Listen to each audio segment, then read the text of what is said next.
Thank you, dear Madam President, Your Excellencies, colleagues. As I understand it, today's meeting was motivated by the desire of some delegations to discuss the topic of Ukraine's alleged impunity. I think this is very timely, because it is the term impunity that fully reflects what has been happening in this country since 2014. National radical forces, outright Russophobes and neo-Nazis, then came to power as a result of an armed coup d'etat, with the direct support of Western countries. Right after that, they embarked on the path of legal lawlessness and total disregard for fundamental human rights and freedoms. The right to life, freedom of speech, access to information, freedom of expression, freedom of conscience, the right to use their native language. Until now, crimes on the Maidan in February 2014 remain unpunished. The perpetrators of the monstrous tragedy in Odessa on May 2, 2014, when about 50 people were burned alive and died in the local House of Trade Unions, have not been found and punished. In the same row, the political murders of Olesya Buzina, Pavel Sheremet, other public figures and journalists. Despite this, today they are trying to impose on us a completely different narrative about Russian aggression as the primary cause of all troubles. At the same time, it is ignored that for more than 8 years the Ukrainian army and militants of nationalist formations have been killing residents of Donbas with impunity, just because they refuse to recognize the results of the criminal, bloody, anti-constitutional coup in Kiev. They decided to defend their rights, which were guaranteed by the Constitution of Ukraine, including the right to freely use their native Russian language. Remember how in 2015 the then Prime Minister of Ukraine, Mr. Yatsenyuk, said that non-humans live in the Donbas. Not far from him, the current president, Mr. Zelensky, also left, which in another interview in September last year, when asked what he thinks about the people living in the Donbas, he said that, you know, there are people, but there are creatures, species. This is such a very stable characteristic of the Ukrainian regime, both under Poroshenko and under Zelensky. They declared all those who disagree with the results of the coup d'etat terrorists. And for 8 years the Kiev regime carried out the so-called military operation against the civilian population. By the way, in Ukraine for many years now there has been a total mobilization of the entire adult population, by the way, including women, in order to recruit them into the ranks of the nationalist battalions and the armed forces of Ukraine. Hypocritically declaring adherence to the Minsk agreements, the Kiev authorities frankly and with impunity sabotaged their implementation. They introduced a financial, transport, energy blockade of Donbas. They cut off its inhabitants from social benefits, pensions, salaries, banking services, communications, education and healthcare. They deprived them of elementary civil rights guaranteed, among other things, by the 1966 International Covenants on Economic, Social and Cultural Rights, as well as on civil and political rights. At some point, tired of pretending, Mr. Zelensky said that the Minsk package of measures was needed only in order to maintain the sanctions imposed on Russia. Even more frank was his predecessor and co-author of the Minsk agreements, Mr. Poroshenko. A couple of months ago, he publicly and proudly stated that neither he nor anyone in Ukraine was going to fulfill these agreements he signed. These agreements were only needed to buy time to receive weapons from Western countries for the war with the Russian Federation. The Secretary of the National Security and Defense Council of Ukraine, Mr. Danilov, recently spoke in the same vein. The Kiev regime owes its own impunity, of course, to its Western curators, primarily Germany and France, and, of course, the United States. Instead of pressing the Kiev leadership to comply with the Minsk agreements, Berlin, Paris and Washington cynically turned a blind eye to Kyiv's open threats to solve the Donbas problem by force. This is the so-called Plan B. In recent years, the Kyiv regime has waged a total frontal offensive against the Russian language. It infringed on the rights of the Russian and Russian-speaking population of Ukraine with impunity. They passed scandalous language laws on education in 2017, on ensuring the functioning of the Ukrainian language as the state language in 2019, about complete general secondary education in 2020, about the indigenous peoples of Ukraine in 2021. All of them are aimed at ousting the Russian language and, in fact, at its complete ban. At the same time, they adopted laws that encourage the theory and practice of Nazism. Kyiv ignored the timid recommendations of the Venice Commission of the Council of Europe, the Office of the UN High Commissioner for Human Rights, the OSCE High Commissioner for National Minorities, to improve the language legislation. In turn, these multilateral structures did not find the courage. Perhaps they were simply not allowed to induce the Ukrainian authorities to fulfill their international obligations in the field of human rights. The Ministry of Education of Ukraine excluded the Russian language and Russian literature from the school curriculum. As in fascist Germany, books in Russian are banned and destroyed, monuments to Russian writers are destroyed. With state support, the ideology of national intolerance towards ethnic Russians is being implanted. And today, the officials of this country are no longer ashamed of their Nazi essence, openly and with impunity, call for the murder of Russian people. I will give some examples. The ambassador of Ukraine to Kazakhstan, Mr. Vrublevsky, who is now in Kyiv, said in an interview a month ago the following, I quote, "We are trying to kill as many of them, Russians, as possible. The more we kill Russians now, the less our children will have to kill them. That's all." End of quote. Has anyone paid attention to this? Earlier, last spring, the mayor of the city of Dnepropetrovsk spoke in a similar way, I quote, "It's time for cold fury.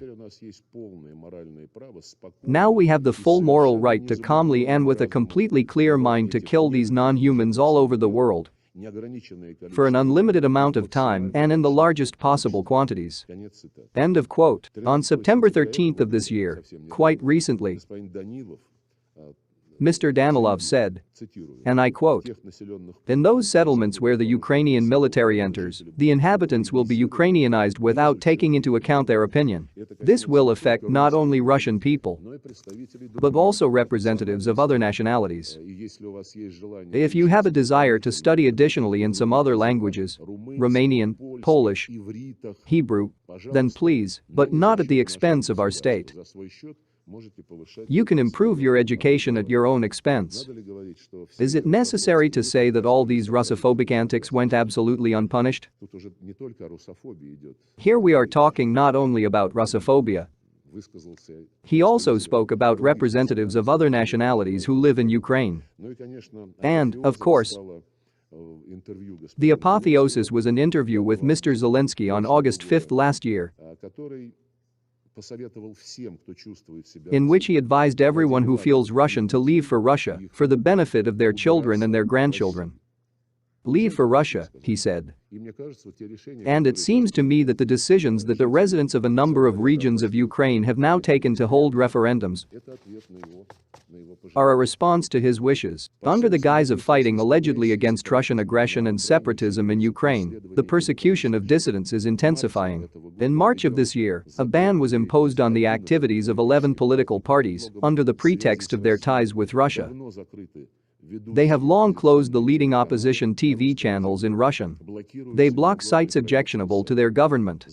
For an attempt to give an alternative to the official view of the state of affairs, they are persecuted by journalists. In the dungeons of their security service is a prominent Ukrainian social activist Berezhnaya, who has repeatedly spoken at the UN and the OSCE about the growth of neo-Nazism in Ukraine.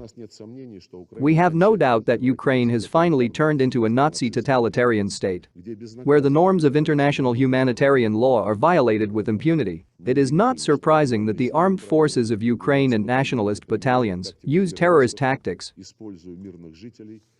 using civilians as human shields. Against this background, the position of those states that pump Ukraine with weapons and military equipment, that train the personnel of the armed forces of this country, is especially cynical. Their goal is obvious, they do not hide it, they declare it, it is to prolong the hostilities as much as possible, despite the casualties and destruction, in order to deplete and weaken Russia. Such a line means the direct involvement of Western countries in the Ukrainian conflict. It makes them a party to it. The deliberate fueling of this conflict by the collective West also goes unpunished. Indeed, gentlemen, you will not punish yourself. We have no illusions that today the Russian armed forces and the militias of the DPR and LPR are confronted not only by the neo-Nazi formations of the Kiev regime, but also by the military machine, as I said, of the collective West. And, in real time, using modern systems, aircraft, ships, satellites, strategic drones, NATO supplies the armed forces of Ukraine with intelligence. It prompts them that Russia must be defeated on the battlefield. This is stated directly and publicly by official representatives of the European Union. And Russia must be deprived, as a punishment, of any sovereignty. You know, this is no longer latent racism, but the most outspoken. Against a background of massive shelling of settlements in Donbas, Mr. Zelensky rejoices at the effectiveness of Western weapons. Here is his quote, fresh. Finally, it is felt that Western artillery has begun to work very powerfully. This is the weapon that we received from our partners. Its accuracy is really what it should be. So cynically said the leader of this state entity. At the same time, no military or strategic targets were hit in the shelled settlements. Only civilians of Donbas suffer there. Since the end of July, the armed forces of Ukraine have been remotely mining the center of Donetsk and its suburbs with prohibited Lepestok anti-personnel mines. Their use grossly violates the 1997 convention, which was ratified by Ukraine, as well as the Second Protocol to the Geneva Convention on a mine ban without self-destructors. Such outrages became possible and remain unpunished due to the fact that the United States and its allies, with the connivance of international human rights institutions, have been systematically covering up the crimes of the Kiev regime for 8 years, building their policy towards Zelensky based on the well-known American principle, he, of course, is a son of a bitch, but he's our son of a bitch. The inconvenient truth that darkens the bright image of Ukraine as a victim of the so-called Russian aggression is carefully hushed up and sometimes even frankly blacked out. Even the Western human rights organization Amnesty International, which can hardly be suspected of sympathy for Russia, has been severely criticized and declared a Kremlin agent, only for the fact that in its report this structure confirmed the well-known fact that Kiev is deploying combat points, heavy weapons at civilian facilities. The criminal shelling of the Zaporozhye nuclear power plant by militants of the Kiev regime, which create the risk of a nuclear catastrophe, remains unpunished. And this is happening despite the fact that IAEA employees have been constantly present at the station since September 1. And it is not difficult to establish the party responsible for the shelling. Let me remind you, by the way, that the visit of the IAEA mission to this plant was artificially delayed because already on June 3 all the details were agreed and the mission could safely go to the Zaporozhye NPP.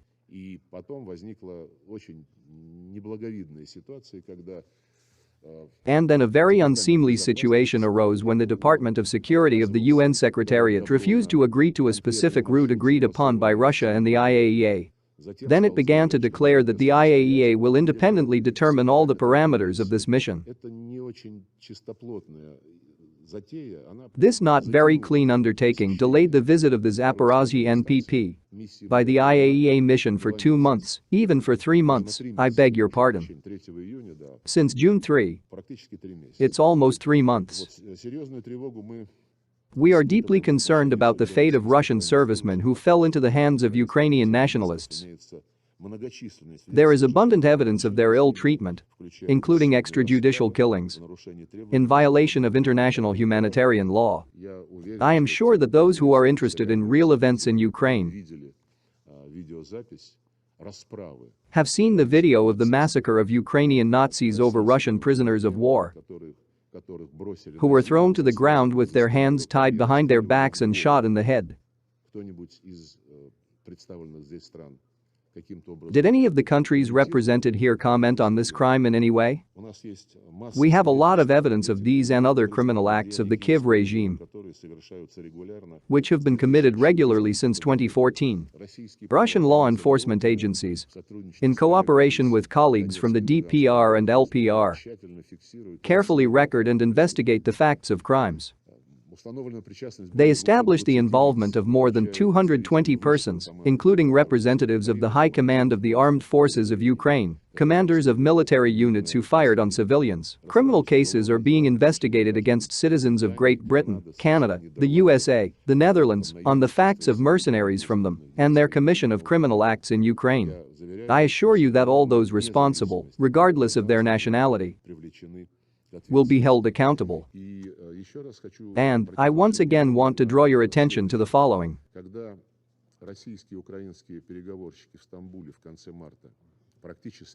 When Russian and Ukrainian negotiators in Istanbul at the end of March practically agreed to the parameters of the settlement proposed by Kiev, a tragedy occurred in the city of Bucha a couple of days later. There is no doubt that it was staged.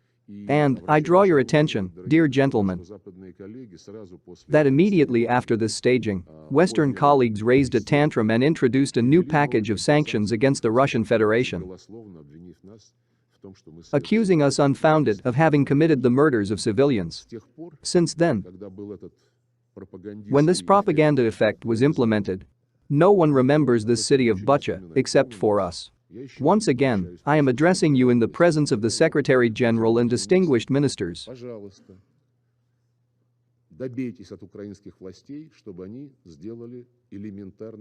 Please get the Ukrainian authorities to take the elementary step of publishing the names of those people whose corpses were shown in the city of Bucha. I've been asking for this for over a month now. No one hears, and no one wants to react. Dear Mr. General Secretary, at least use your authority, please. I think that it will be useful for everyone to deal with this episode. And, of course, we drew attention to the increased activity of international justice in relation to Ukraine. Some efforts are being touted to investigate crimes in Ukraine attributed to the Russian military. All this is ordered. We see it very well. And I will remind you once again that neither the bloody coup d'etat in Kiev in 2014, nor the tragedy in Odessa on May 2 of the same year, nor the shelling of peaceful cities of Donbas, nor the bombing of the city of Luhansk by aircraft of the Ukrainian Air Force on June 2, 2014, and many other facts did not give rise to any clear reaction from the International Criminal Court. By the way, more than 3,000 reports of crimes against the inhabitants of Donbas were sent to this International Criminal Court, and there was no response. Apparently, now the leadership of this so-called judicial body has received a command from above that they develop their vigorous activity. We have no confidence in this body. For 8 long years we have been waiting in vain for the fight against impunity in Ukraine to begin. We no longer count on justice from this and a number of other international institutions. The waiting time has ended. Everything I have said once again confirms that the decision to conduct a special military operation was inevitable. We have talked about this many times. We presented a huge number of facts that show how Ukraine was preparing to play the role of anti-Russia, the role of a springboard for creating and implementing threats against Russian security. I can assure you that we will not allow this. Thank you for your attention.